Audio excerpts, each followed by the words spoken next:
हाय वारे दुनिया. जितकी तू चांगली तितकाच त्रास तुला का होतो. जितकी तू चांगली तितकाच त्रास तुला का होतो.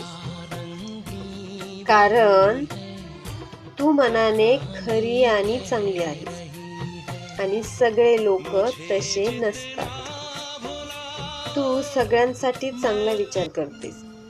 तू सगळ्यांसाठी चांगला विचार करतेस, पण काही लोक तुझं हसणंही सहन करत नाही. तू चुकीची नाहीस. तू चुकीची नाहीस. फक्त तू सगळ्यांसारखी नाहीस. तर स्माइल विथ भारतीला फॉलो करा आणि नेक्स्ट पार्ट 2 उद्या येईल.